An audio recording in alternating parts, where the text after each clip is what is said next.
So Jeff Shee has revealed some big stuff out of the meeting with the trust, which I've referred to in a few videos actually. There's some January transfer rumours and news, some injury news, and a former legend retires. But let's start with the big one. Jeff Shee, he's meeting with the Wolves Trust. Like I said, I have actually dropped this in a few of my videos. I was already aware this happened and kind of what was said in the meeting. It took place on the 27th of November. The one before that was the 7th of November. And for some reason, it's took until now to drop the 27th of November meeting notes, the trust that is. You can look it up yourself if you just search the 1877 Trust, Supporters Trust. They've released all the meeting notes from the meeting with him.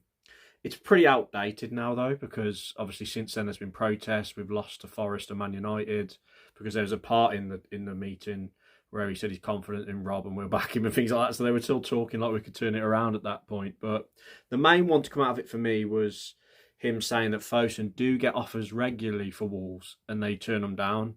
The last one we heard of publicly was Jhon Textor, wasn't it? The former Palace shareholder who offered around $450 million, I think it was, in cash and shares with the offer for that. Obviously, Fosun turned that down swiftly. So the fact that we do have offers and interest is probably a good sign, because if they do want to sell, which obviously they don't at the moment, there will be people there to take Wolves off them.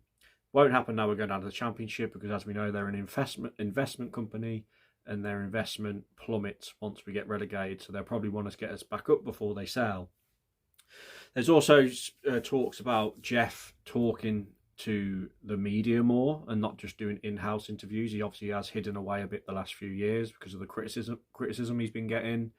He basically said he will speak to credible media, so you can count me out of that. So it's probably more along the lines of the Express and Star, isn't it? Fan channels, maybe the likes of Talking Wolves, who are quite balanced, but people like me, no chance, because I'm very critical and I'm off the cuff, and I'm not a professional outfit anyway, am I? Let's be honest. Imagine me sitting down with Jeff Shee. It'd just be a car crash. But hopefully he does do that. Even like the BBC WM, the radio, someone like that, just sit down, open forum.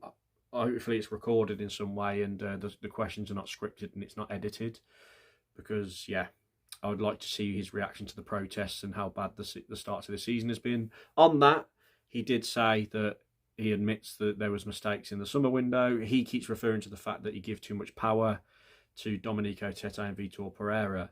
I've mentioned this in a video recently because I had heard about this already.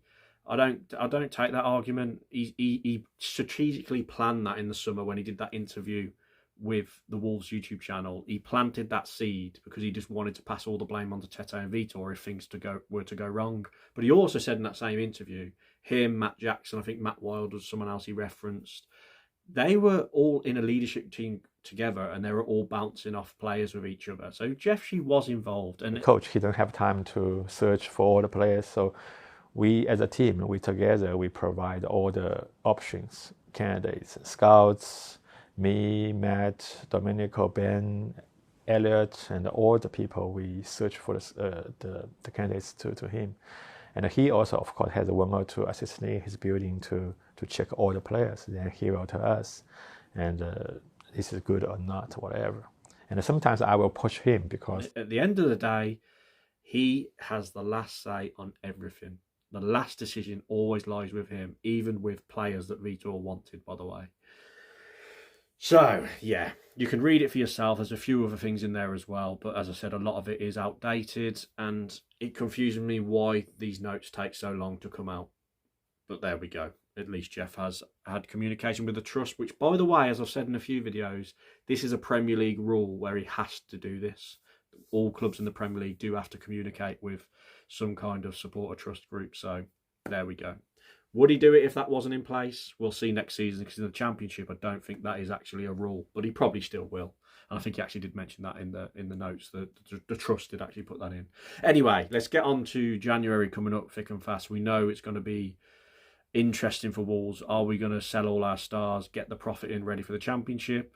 I don't know. But today, it's said that Besiktas want Agbadou. He is their top target. And if you believe the reporter who's saying this, who's a quite credible reporter, I believe, the talks are ongoing. between the clubs, and I think Agbadou would be willing to go there. So probably if he does go, Wolves would probably want the fee we paid for him last January, wasn't it? And he'd be the first one of the stars to go. Someone else who looks like he could be going is Jhon Arias. I haven't mentioned this yet in a video, but there's been interest from Brazil, as you can imagine. I did do a video a month or so ago, or 3 weeks ago, they all blend into one, that he said he was unhappy and he kind of regrets coming. But it's Palmeiras are the latest ones that are said to want him. It'd be a dream signing for them. They're a brilliant team in Brazil, aren't they? And I think he'd be open for the move, Jhon Arias. I think Flamengo was another one who was interested recently. So I think Jhon Arias will leave, and I think it's for the best, to be honest. He's been a disaster. I thought there was a talented player in there, but he hasn't shown anything for Wolves, apart from tiny glimpses at times. Now, just on a bit of injury news, really. We know Munetsi came off, didn't he? The one game. He's been a bit out of favour under Rob Edwards. Started against Palace, but then been out of favour. He had a scan. That was the last we'd heard, wasn't it? And then, according to Rob Edwards, he said to the Express Star that he's out for 6 weeks at least. So he is going to miss AFCON. He's been left out of the Zimbabwe squad. Traore was in it. So, yeah, we'd have lost Munetsi anyway to AFCON, but he ain't even going to that now, so he'll stay and make his recovery at Wolves, and we're not going to see him till February, maybe late January, maybe early February. Not that it matters, because he'd probably be another one that'd be moved on if he was fit. We'll have to see what the future holds for Marshall Munetsi. And of course, obviously, I've spoke with Fer Lopez. Looks like he's going out on loan. I've already spoke about that. João Gomez heavily linked to Man United, although Ornstein did say that there's no club-to-club contact, but I still believe they'll come in for him in January. And maybe the likes of Andre might go, Strand Larsen. There's so many that could go to fund our summer window coming up. And there's a lot of unhappy players in this squad, isn't there? And last but not least, a bit of a tribute at the end here. Rui Patricio actually retired from football the other day. Obviously, I'd say Wolves legend. One of the best goalkeepers Wolves have had in my life supporting Wolves. And yeah, retires. Obviously, very vital in the Nuno era. Great servant to the club, Portuguese international, over 100 caps for them. Fantastic career. So good luck in retirement, Rui Patricio. Always appreciated what you did for Wolves. So I just thought I'd tip my hat to a former Wolves legend who played in the best era we've ever had supporting this club in recent modern times. But yes, that's the news for today, everyone. I really appreciate the support. I passed 11,000 subscribers. Thank you so much for that. Videos and the support from you lot, it blows my mind sometimes, because I remember when I used to only get like just over 1,000 views a video. Now I'm, because of the drama that's going on, obviously, which helps, it's getting around 10,000 views some videos, which does blow my mind sometimes. But thank you for that.